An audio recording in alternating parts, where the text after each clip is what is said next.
અગાઉ આપણે એલસીઆર શ્રેણી એસી પરિપથ છે એની વાત કરેલી.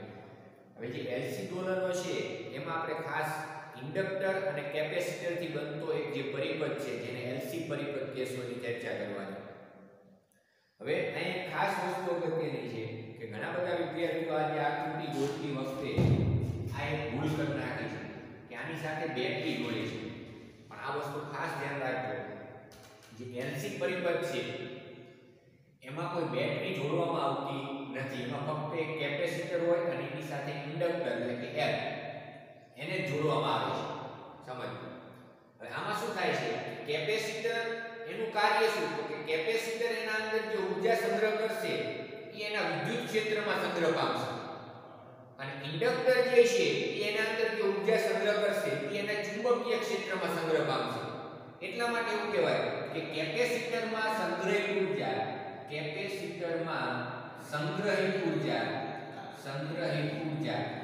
જેને હું યુઈ વડે દર્શાવું છું. પહેલા જ આપણે આને વ્યાખ્યાયિત કરી દઈએ કે કેપેસિટરમાં જે ઊર્જા સંગ્રહ થશે એનું સૂત્ર છે Qm²/2C, જેમાં Qm એટલે કેપેસિટર પરનો મહત્તમ વિદ્યુતભાર.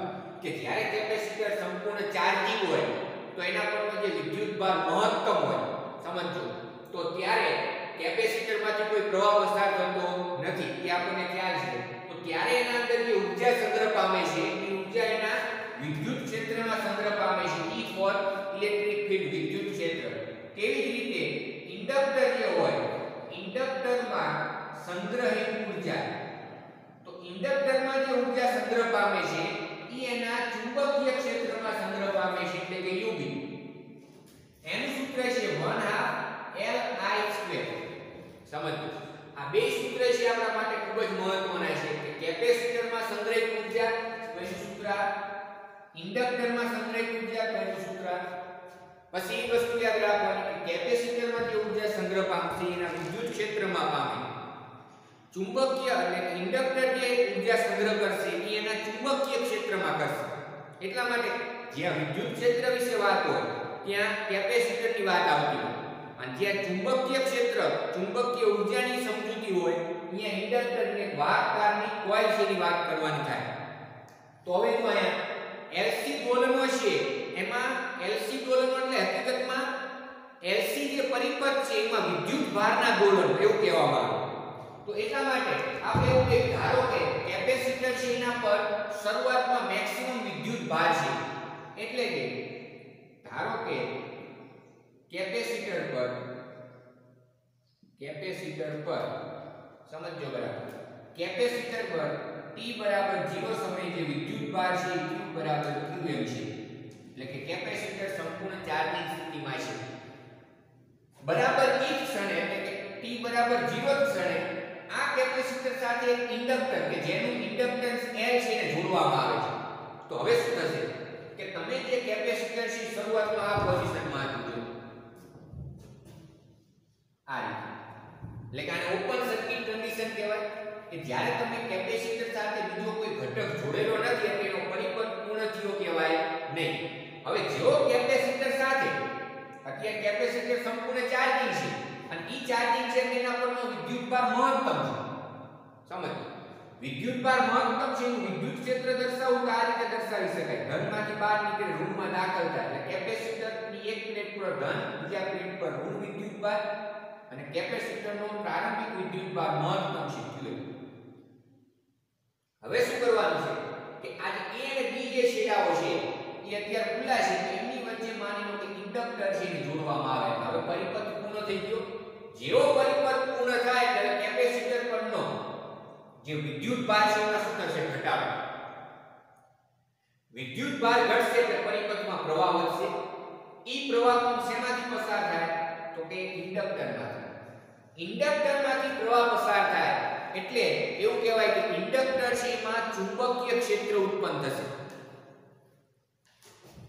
અહીંયા કેપેસિટર છે એના પરથી હવે વિદ્યુતભારમાં શું થશે, ઘટાડો. કેપેસિટર ડિસ્ચાર્જ થાય છે એવું કહેવાય. તો અહીંયા આપણે કહી શકીએ ધારો કે શરૂઆતમાં જે વિદ્યુતભાર કેપેસિટર પર મહત્તમ છે, પછી સમય આગળ પસાર થયો કે t બરાબર t સમયે જે વિદ્યુતભાર છે એ વિદ્યુતભાર નું મૂલ્ય Q છે વિદ્યુતભારનું મૂલ્ય q છે અને પરિપથમાં જે પ્રવાહ છે એ I છે અને પરિપથમાં પરિપથ એટલે આ LC પરિપથ માં પ્રવાહ I છે. હવે I જે પ્રવાહ છે આમાંથી પસાર થશે. જેમ જેમ અહીંથી વિદ્યુતભાર ઘટતો જાય એમ અહીંથી પ્રવાહ છે વધતો જશે. એટલે વિદ્યુતભાર અને પ્રવાહના જે દોલનો થાય જેને LC દોલનો તરીકે ઓળખવામાં આવે. તો અહીંયા આપણે જે છે એ વિદ્યુતભાર છે એનું સૂત્ર લખવું છે, પ્રવાહનું સૂત્ર લખવું છે તો એ લખાશે I dq/dt. જેમાં dq/dt ના આપણે માઈનસ શા માટે લખ્યું? કારણ કે વિદ્યુતભારમાં ઘટાડો થાય છે અને પ્રવાહમાં વધારો થાય છે.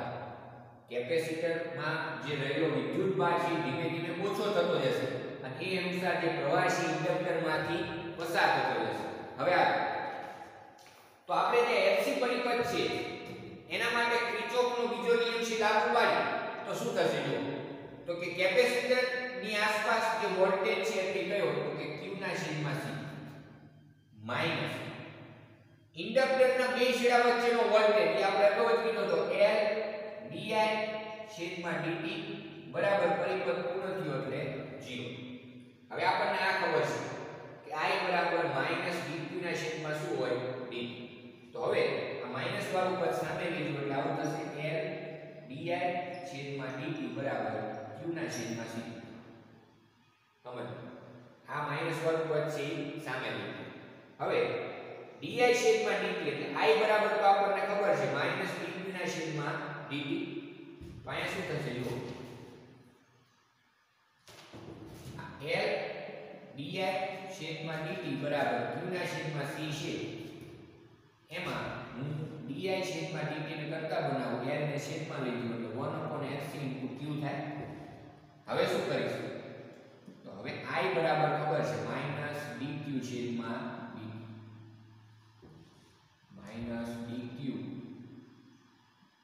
-dq/dt ઈ કિંમત આયા મૂકી દઈશ. આયા જો dq/dt છે હજી બંને બાજુ સમયની સાપેક્ષે વિકલન કરી નાખવામાં તો આવું થાય di/dt બરાબર માઈનસ એમના આનું ફરીવાર વિકલન એટલે લખાય આ રીતે d2q/dt2 દ્વિતીય વિકલન કહેવાય. હવે આ જે કિંમત છે di/dt ની એ આમાં મૂકી દો એટલે શું થશે?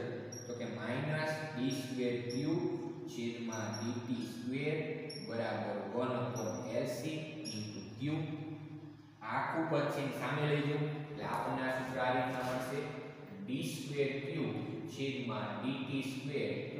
1/LC * q બરાબર 0. તો આ જે સમીકરણ છે થોડું ધ્યાન વેચાણું છે. જો સરળ આવર્ત ગતિ આપણે ભણી ગયા. સરળ આવર્ત ગતિ ભણી ગયા. સરળ આવર્ત ગતિ ઈ સરળ આવર્ત ગતિ છે એનું આપણે વિકલ સમીકરણ લખતા યાદ રાખો. સરળ આવર્ત ગતિનું વિકલ સમીકરણ આવું હતું d2x/dt2 + ω02 x બરાબર 0. આ સરળ આવર્ત ગતિનું વિકલ સમીકરણ હતું જ્યાં ω0 બરાબર √k/m ω0 બરાબર આપણે √ લખતા હતા k/m જ્યાં ω0 ને કોણીય આવૃત્તિ કહેતા હતા. કોણીય એનું સૂત્ર આવું હતું. તો આ સરળ આવર્ત ગતિ માટે સ્થાનાંતરનું સમીકરણ હતું. સ્થાનાંતર સમીકરણ જેમાં x છે x અક્ષ પરનું દોલક છે એનું સ્થાનાંતર દર્શાવતું. ω0 એને કોણીય આવૃત્તિ કહેતા હતા. પ્રાકૃતિક કોણીય આવૃત્તિ કહી શકાય અથવા ખાલી લખશું કોણીય આવૃત્તિ. સમજો બરાબર? તો આ સમીકરણ જે છે એ સરળ આવર્ત ગતિનું વિકલ સમીકરણ કહેવાય. શું કહેવાય? સરળ આવર્ત ગતિનું વિકલ સમીકરણ. સેમ એ જ રીતે આ જે સમીકરણ છે એને LC પરિપથમાં LC દોલનો માટે નું વિકલ સમીકરણ કહેવાય. શું કહેવાય? વિકલ સમીકરણ. વિકલ સમીકરણ એટલે વિકલિત સ્વરૂપમાં છે એટલા માટે. અને આ કેટલામાં ક્રમનું વિકલ સમીકરણ કહેવાય? તો જોવાનું મહત્તમ કેટલી વાર વિકલન છે? 2 વાર. એટલે આ દ્વિતીય ક્રમનું વિકલ સમીકરણ કહેવાય. અહીંયા સુધી પ્રશ્ન બને કે એલસી ડોલરોની ચર્ચા કરો અને એનું વિકલ સમીકરણ મેળવો. એટલે આપણે આ આકૃતિ છે એના ઉપરથી શરૂઆતમાં ચર્ચા કરવાની, આ બધું લખવાનું અને એના ઉપરથી આને છે એનું વિકલ સમીકરણ મેળવવાનું થાય. હવે જેમ સરળ આવર્ત ગતિમાં જે વિકલ સમીકરણ હતું, જો એવું હોય તો સરળ આવર્ત ગતિ ચેપ્ટર એકવાર જોઈ લો 11 સાયન્સ. સરળ આવર્ત ગતિનું જે વિકલ સમીકરણ હતું એનો ઉકેલ હતો. સમજો, ઈ ઉકેલ આપણે આ રીતે લખતા હતા. x a sin omega 0 * t. આ વિકલ સમીકરણ છે એનો ઉકેલ એટલે x બરાબર આ થાય. અથવા આવો કહેવાય, અથવા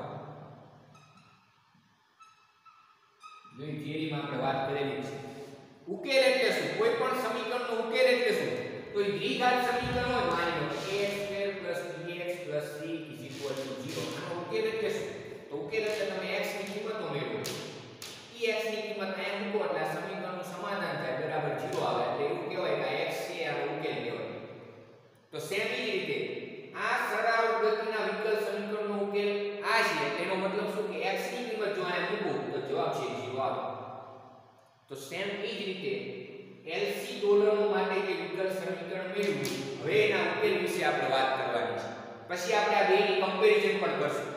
ખ્યાલ આવે છે? અત્યારે આપણે એવું કહી શકાય કે આ જે છે વિકલ સમીકરણ એટલા માટે છે કે આનું સ્વરૂપ આના જેવું છે. આ સરળ આવર્ત ગતિમાં દોલનો માટે જ આપણે વાત કરતા હતા, સરળ આવર્ત ગતિ. ખ્યાલ આવે છે કે તો હવે જો વિકલ સમીકરણ છે એનો ઉકેલ મેળવવો છે આપણે.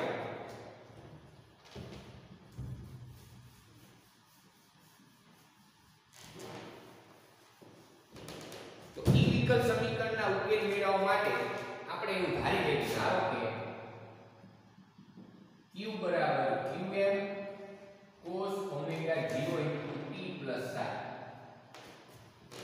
આ વિકલ સમીકરણનો ઉકેલ છે, આપણે એવું ધાર્યું છે. હવે જો એ ઉકેલ હોય તો એમાં qm કેટલા લેવા પડે, sin ની કિંમત કેટલી કેવી પડે એ મેળવશું. શરૂઆતનો જે સમય છે કે t બરાબર 0 સમય હોય તો ત્યારે q બરાબર qm હોય.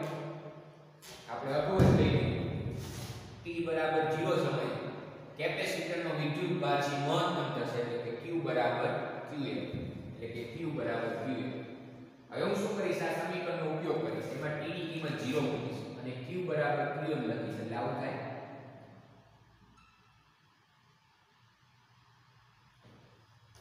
કારણ કે અહીંયા t બરાબર 0 મૂકો એટલે આ પદ 0 થઈ જાય, તો cos psi ખાલી રહે, આ કેન્સલ. તો cos psi બરાબર 1. cos ના કયા ખૂણા માટે કિંમત 1 થાય તો 0, એટલે કે psi ની કિંમત 0. એટલે આ જે ઉકેલમાં આપણે સમીકરણ લખ્યું એમાં psi ની કિંમત કેવી થઈ જશે 0. માટે q બરાબર શું થશે તો કે qm cos omega 0 * t. આ વિદ્યુત ભાર એનું સમીકરણ થશે. અને ઈ જે સમીકરણ છે એ આનો ઉકેલ છે. ખ્યાલ આવે છે? આને જ આપણે સરળ આવર્ત ગતિના સમીકરણ સાથે સરખાવશું. એટલે કે હું આ સરળ આવર્ત ગતિનું સમીકરણ ફરીવાર લખું છું. d2x dt2 omega 0 square into x બરાબર 0. તો અહીંયા q છે અને x છે. q છે વિદ્યુત ભાર છે, x છે સ્થાનાંતર છે. એવી રીતે અહીંયા q છે તો અહીંયા x છે. તો એનો મતલબ એવો થયો કે 1/LC બરાબર omega 0 square હોય. એટલે કે omega 0 square બરાબર 1/LC. માટે omega 0 બરાબર 1/√LC, જેને અનુનાદ કોણીય આવૃત્તિ તરીકે આપણે ઓળખી. ખ્યાલ આવે છે? તો અનુનાદ કોણીય આવૃત્તિ આગળ, એટલે કે આ omega 0 છે ની કિંમત આટલી છે 1/√LC. હવે આના ઉપરથી માની લો તમારે વિદ્યુત પ્રવાહનું સમીકરણ મેળવવું છે. તો આ વિદ્યુત ભારનું તમે સમયની સાપેક્ષે વિકલન કરી નાખો એટલે આવું થાય. dq / dt બરાબર qm એના cos θ એનું વિકલન શું થાય સમયની સાપેક્ષે તો કે -sin θ, -sin omega 0 * t * omega 0. કારણ કે આ ખૂણાનું વિકલન પાછું બાજુમાં આવશે. omega 0 આ -12 આવતા રહે એટલે -omega 0 * qm sin omega 0 * t.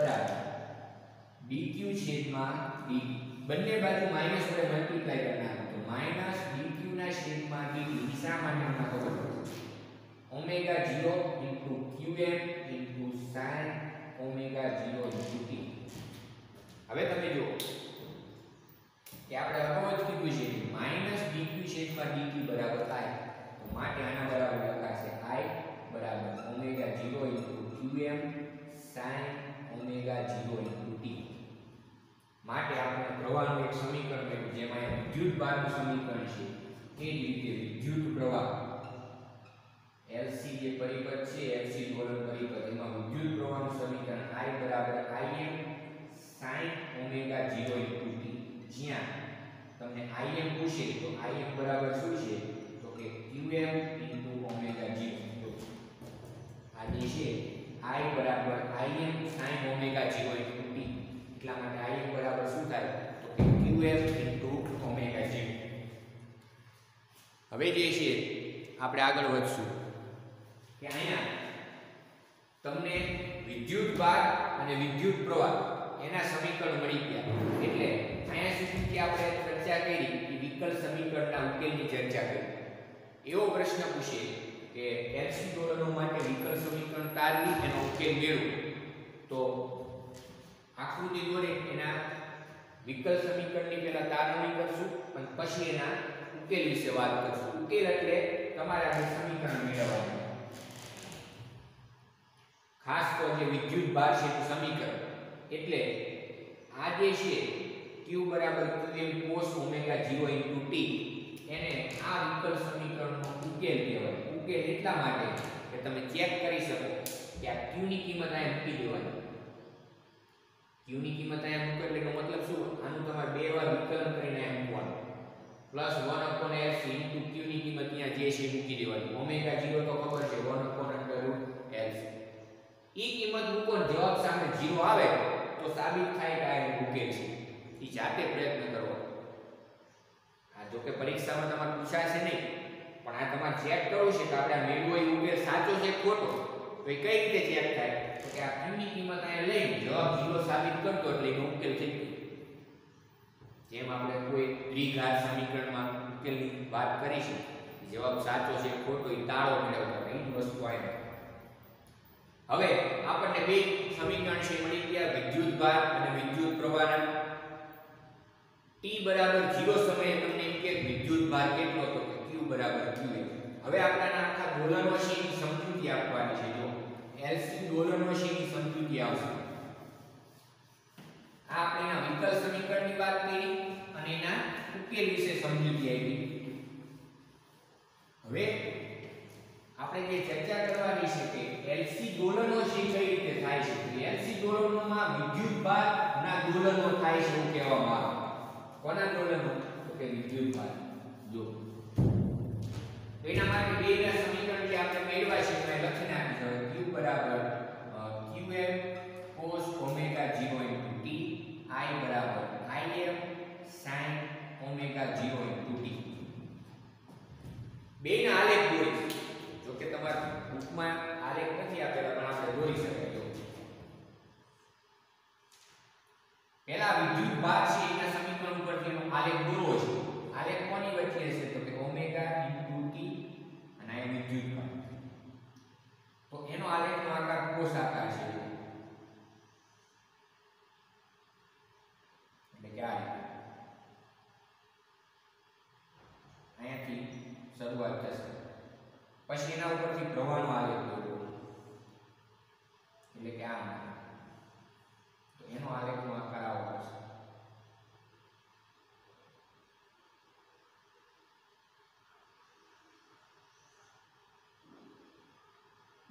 અહીંયા ઓમેગા t હવે આમાં જે દોલનો થાય છે એ કઈ રીતે થાય છે તો સમજો આપણે શરૂઆતથી ચર્ચા કરી કે t બરાબર 0 સમય હોય t બરાબર 0 સમય તો ત્યારે કેપેસિટર સીના પરનો વિદ્યુત ભાર મહત્તમ હશે એટલે કે q બરાબર qm હોય અને મેળવો હોય તો આમ મૂકો t ની કિંમત 0 t ની કિંમત 0 મૂકો એટલે q બરાબર qm મળશે એટલે કે કેપેસિટર પર વિદ્યુત ભાર મહત્તમ હોય ત્યારે હજી તમે ઇન્ડક્ટર ને પરિપથમાં લાયા નથી એવું ધારવાનું છે. સમજો તો t બરાબર 0 સમયે કેપેસિટર પર વિદ્યુતભાર મહત્તમ હોય તો કેપેસિટરના અંદર જે ઊર્જા છે એના વિદ્યુત ક્ષેત્રમાં સંગ્રહ થઈ જાય, એટલે કે કેપેસિટરના અંદર જે ઊર્જા છે સંગ્રહિત થઈ જશે. એ ઊર્જા હશે આપણી, એનું સૂત્ર છે સમાન. ત્યારે સેમ આ જ રીતે ચુંબકીય ક્ષેત્રની ઊર્જા ત્યારે કેવી હશે? શૂન્ય. શા માટે? કારણ કે ત્યારે ઇન્ડક્ટર છે તમે પરિપથમાં લાયા નથી, એટલે ઇન્ડક્ટરમાંથી એવું ધારવાનું કે કોઈ પ્રવાહી પસાર થતો નથી. તો ત્યારે શરૂઆતમાં બધી જ જે ઊર્જા છે એ ઊર્જા કેપેસિટરના વિદ્યુત ક્ષેત્રમાં સંગ્રહ પામશે. તો આ બે ઊર્જાનો સરવાળો કરશું આપણે. તો ઈ સરવાળો છે એ qm²/2c થશે. જો આ ઊર્જા સંરક્ષણના નિયમનું પાલન થાય છે એ પણ સમજૂતી મળશે. પછી આગળ જેવો સમય છે આગળ વધે એટલે કે t બરાબર કેપિટલ T/4 પાઈ કેપિટલ T/4 સમયની વાત કરીએ. કેપિટલ T એટલે શું? તો કે આવર્તકાળ. આવર્તકાળ એટલે આટલો સમય. આ આવર્તકાળ જેટલો સમય કહેવાય. એક પરિબળને પૂર્ણ કરવા માટે લાગતો સમય. T/4 સમય એટલે આ છે. આ T/4 સમય છે. ખ્યાલ આવે છે કે તો T/4 સમય થાય એટલે તમે જુઓ કે હવે વિદ્યુત ભાર ના મૂલ્યમાં શું થશે ખબર છે? ઘટાડો. વિદ્યુત ભારના મૂલ્યમાં ઘટાડો થાય, સાથે સાથે પ્રવાહના મૂલ્યમાં શું થાય? વધારો.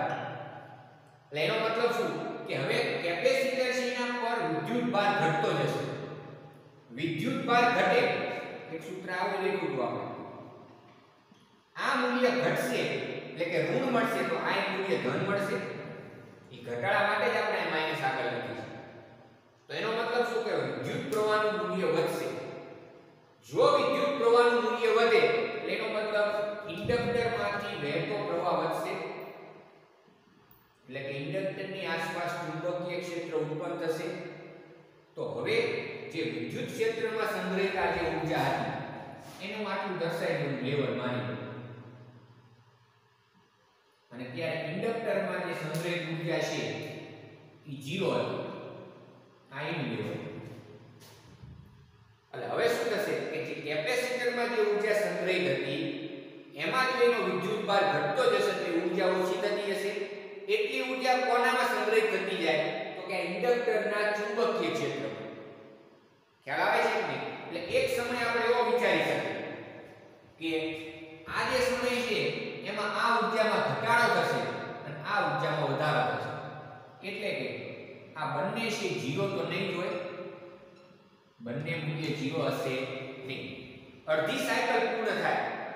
સમજો અડધી સાયકલ એટલે અહીં એક અર્ધ ચક્ર પૂર્ણ થશે એટલે શું થાય? તો કે જે કેપેસિટરમાં જે ઊર્જા સંગ્રહ હતી એ બધી જ ઊર્જા છે ઇન્ડક્ટરને મળી જાય.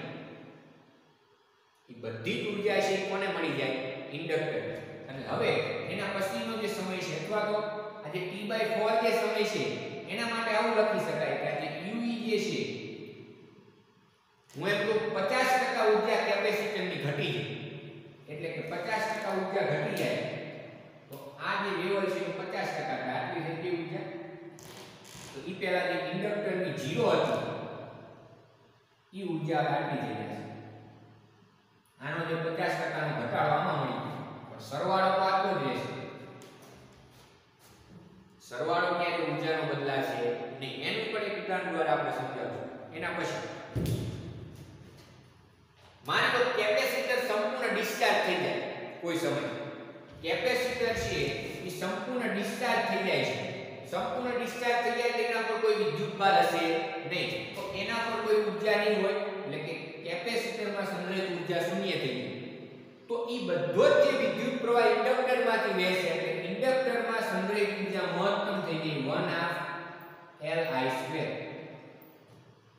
આ બધી જ ઊર્જા ઇન્ડક્ટરમાં સંગ્રહ થઈ જાય. કેપેસિટરમાં 0.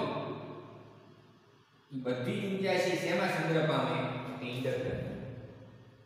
સમજો. પછી વળી પાછું આગળ કે હવે કેપેસિટર સંપૂર્ણ ડિસ્ચાર્જ થઈ ગયું છે. અહીંયા ચુંબકીય ક્ષેત્રમાં બધી ઊર્જા સંગ્રહ પામી ગઈ છે ઇન્ડક્ટરના. તો હવે શું થશે? તો કે હવે ઇન્ડક્ટર છે એમાં પ્રવાહનું મૂલ્ય ઘટશે, એટલે કે એના ચુંબકીય ક્ષેત્રની ઊર્જા ઘટે. સાથે સાથે કેપેસિટરમાંથી હવે પ્રવાહ પસાર થશે એટલે કેપેસિટર છે એ ચાર્જિંગ થશે. પાછી વળી આ ઊર્જા છે સમજો, જે ઇન્ડક્ટરમાં સંગ્રહિત ઊર્જા છે એ પાછી કોને મળવા લાગશે? કેપેસિટર. એટલે કેપેસિટરને મળે એટલે કેપેસિટરના વિદ્યુત ક્ષેત્રમાં એ ઊર્જા છે સંગ્રહ પામશે. હેલાવાય છે કે નહીં? તો એનો મતલબ શું કે અહીંયા એક જોવા જઈએ તો ઊર્જાનું રૂપાંતરણ થાય છે. જો તમારા ગ્રુપમાં આકૃતિ દર્શાવી છે કઈ રીતે, તો કે પહેલી જે આકૃતિ છે એમાં તમે જો કેપેસિટર સંપૂર્ણ ચાર્જ છે એટલે બધી ઊર્જા કેપેસિટરમાં છે અને આ ત્યારે ચુંબકીય ઊર્જા એટલે ઇન્ડક્ટરમાં સંગ્રહિત ઊર્જા 0. એના પછીનો જે સમય છે એમાં હું એમ કહું કે આમાંથી 50% ઊર્જાનો ઘટાડો થાય છે, કારણ કે હવે કેપેસિટર ડિસ્ચાર્જ થશે. 50% ઊર્જા ઘટી ગઈ તો એ બાકીની જે 50% ઊર્જા કોને મળી જશે ખબર છે? ઇન્ડક્ટર. ઉદાહરણ તરીકે હું એમ કહું કે અત્યારે આ 2 જૂલ ઊર્જા છે એલસી દોલક પરિબળ, કેપેસિટરમાં સંગ્રહિત ઊર્જા 2 જૂલ છે, સિમ્પલ. તો હવે પછીનો જે સમય છે એમાં ઊર્જામાં ઘટાડો થશે. શા માટે? કારણ કે વિદ્યુત ભારના મૂલ્યમાં ઘટાડો થાય, કેપેસિટર ડિસ્ચાર્જ થાય. એવું કંઈક 50% ઊર્જા ઘટી જાય છે. 50% ઊર્જા ઘટી જાય એટલે અહીંયા 1 જૂલ થઈ. તો બાકી જે 1 જૂલ ઊર્જા છે એ શેમાં સંગ્રહ પામે? તો કે ઇન્ડક્ટર જે છે એના ચુંબકીય ક્ષેત્ર. તો તમે આ બેનો સરવાળો કરો, સરવાળો તો 2 જ રહેશે. બેનો સરવાળો ઊર્જાનો કેવો રહેશે? 2. એ બદલાશે નહીં, કારણ કે ઊર્જા સંરક્ષણના નિયમનું પણ પાલન થાય છે.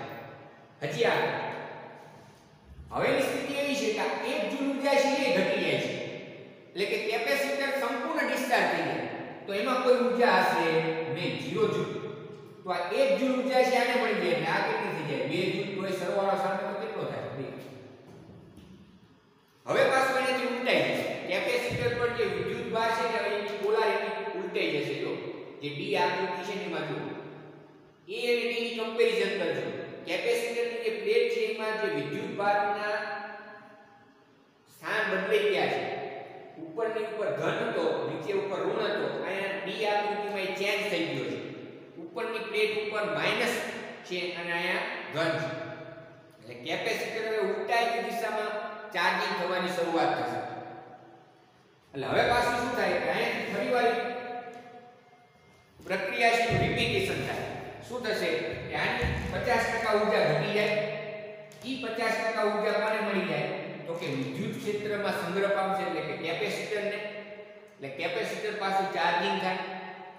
ખબર પડે છે કે કેપેસિટર ચાર્જિંગ થશે પછી એક સમય આવે કે કેપેસિટર સંપૂર્ણ ચાર્જ થઈ જાય એક પરિભ્રમણ દરમિયાન. કેપેસિટર સંપૂર્ણ ચાર્જ થઈ જાય એટલે પાછી આ બધી જ ઊર્જા છે એ કોને મળી જાય? તો કે કેપેસિટર. તો આ સાયકલ સતત છે પરિભ્રમણ એટલે કે સતત ચાલુ છે. એટલા માટે એને એલસી દોલનો છે એના તરીકે ઓળખવામાં આવે કે આમાં વિદ્યુત ભારના દોલનો સતત થતા કે પહેલા કેપેસિટર સંપૂર્ણ ચાર્જ હોય, પછી ધીમે ધીમે ડિસ્ચાર્જ થાય, સંપૂર્ણ ડિસ્ચાર્જ થઈ જાય તો પાછી ઊર્જા છે કોને આપી દે? ઇન્ડક્ટર. ઇન્ડક્ટર છે એમાં પાછી જ્યારે ઇન્ડક્ટરમાં ચુંબકીય ક્ષેત્ર મહત્તમ થઈ જાય એટલે એમાં ઊર્જા મહત્તમ થઈ જશે. કેપેસિટરની બધી ઊર્જા ઇન્ડક્ટરના ચુંબકીય ક્ષેત્રમાં આવતી. વળી પાછું ઇન્ડક્ટર છે એ શું કરશે? તો કે કેપેસિટરમાંથી પ્રવાહ પસાર કરશે એટલે કેપેસિટર ફરીવાર પાછું ચાર્જિંગ થશે. વળી પાછી ઇન્ડક્ટરમાં સંગ્રહિત જે ચુંબકીય ઊર્જા હતી પાછી કોને મળી જાય? તો કે કેપેસિટર. એટલે કેપેસિટર સંપૂર્ણ શું થઈ જાય છે? ચાર્જ થઈ જાય છે. ચાર્જ થઈ જાય એટલે પાછી વળી પાછી ઇન્ડક્ટરમાં સંગ્રહિત બધી ઊર્જા કેપેસિટરમાં સંગ્રહ પામે. પણ આ એક વસ્તુ ખાસ મહત્વની છે કે અહીંયા ઊર્જા સંરક્ષણના નિયમનું પાલન થાય છે. શરૂઆતમાં જેટલી ઊર્જા હતી એટલી જ ઊર્જા એલસી પરિપથમાં અંતમાં એક પરિભ્રમણ પૂર્ણ થાય ત્યારે રહેવી જોઈએ. તો એનો મતલબ એવો થયો કે એમાં ઊર્જા સંરક્ષણના નિયમનું પાલન થયું. ઊર્જાનો જે જથ્થો છે એ કેવો રહ્યો કહેવાય? અચળ. હવે આપણે વાત કરીએ એક એક્ઝામ્પલ છે એની. તો ઈ પહેલા તમારા બુકમાં 257 જે પેજ છે એમાં જો એક કોષ્ટક આપેલું છે. ઈ કોષ્ટકમાં આ બાજુ યાંત્રિક રાશિ છે, આ બાજુ વિદ્યુત રાશિઓ છે, એની સરખામણી કરી છે. સમજો કે યાંત્રિક રાશિમાં જેમ આપણે કોઈ પદાર્થનું દળ કે એ રીતે વિદ્યુત રાશિમાં એને સમતુલ્ય શું હોય? તો કે ઇન્ડક્ટન્સ, જે આપણે L વડે દર્શાવ્યું છે. ખ્યાલ આવે છે કે કારણ કે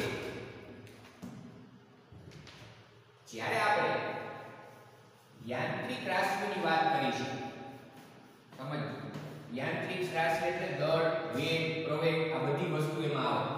અને વિદ્યુત રાશિ એટલે તો કે કેપેસિટર, ઇન્ડક્ટર, કેપેસિટરમાં સંગ્રહિત ઉર્જા, વિદ્યુત ક્ષેત્ર આ બધી વિદ્યુત રાશિઓ છે. આપણે એક સૂત્ર આવું લખતા હતા યાંત્રિક ઉર્જા.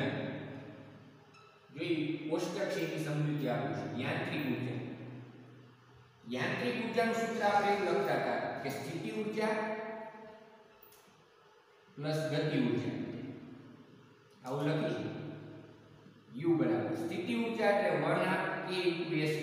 દોલક છે, સરળ આવર્ત દોલકની કુલ યાંત્રિક ઉર્જાનું સૂત્ર ધોરણ 11 સાઈડ પ્લસ અહીંયા આપણે આવું લખીશું 1/2 mv².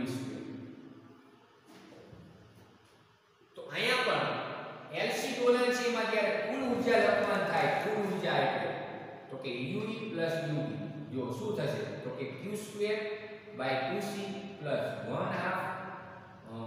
શું થશે li². તમે આ બે સમીકરણને ધ્યાનથી જુઓ તો એના જેવા જ લાગે છે. આ વિદ્યુત રાશિ માટે થયું સમીકરણ. વિદ્યુત રાશિ એટલે કે જે વિદ્યુત તંત્ર હોય એના માટે. અને આ જે છે એ યાંત્રિક તંત્ર માટે થયું. યાંત્રિક તંત્ર એટલે એમાં બધી યાંત્રિક વસ્તુ આવે, મશીન, જેમ કે ઢોલકનું દળ આવે, વેગ આવે, કંપ વિસ્તાર આ બધી વસ્તુ. હવે આને આની સાથે સરખાવો તો બેમાં 1/2 આવે છે, અહીંયા 1/2, અહીંયા 1/2. આ પદને આની સાથે સરખાવો તો અહીંયા m છે, અહીંયા l છે. એટલા જ માટે તો કોષ્ટકમાં પહેલા જ તમને અંદર શું કીધું છે તો કે દળ m તો ઇન્ડક્ટન્સ l. આને સમતુલ્ય ઇન્ડક્ટન્સ l છે. એના પછી k ને કહેવાય બળ અચળાંક. k ને શું કહેશું? બળ અચળાંક. તો અહીંયા k બરાબર શું થાય કે 1/c. k કોને સમતુલ્ય થશે તો કે 1/c. a એટલે મહત્તમ સ્થાનાંતર એટલે કે કંપ વિસ્તાર. તો અહીંયા કંપ વિસ્તાર એટલે વિદ્યુત ભાર. કંપ વિસ્તાર a કઈ રાશિની સમતુલ્ય છે તો કે વિદ્યુત ભાર q. વિદ્યુત ભાર q. પછી અહીંયા વેગ છે તો અહીંયા વેગ એટલે અહીંયા પ્રવાહ. પ્રવાહ એટલે હકીકતમાં I બરાબર dq ના છેદમાં dt. એટલા માટે જો વેગ છે તો અહીંયા મારે વેગ લખવો છે તો આવો લખાય dx ના છેદમાં dt. તો એને સમતુલ્ય પ્રવાહ થશે dq ના છેદમાં dt. મતલબ જે વિદ્યુત ભાર છે કોને સમતુલ્ય થશે તો કે સ્થાનાંતર x. એટલે આ જે કોષ્ટક છે MCQ માં ઘણીવાર પૂછાતું હોય કે આ યાંત્રિક રાશિ કઈ વિદ્યુત રાશિ સાથે સમતુલ્ય છે.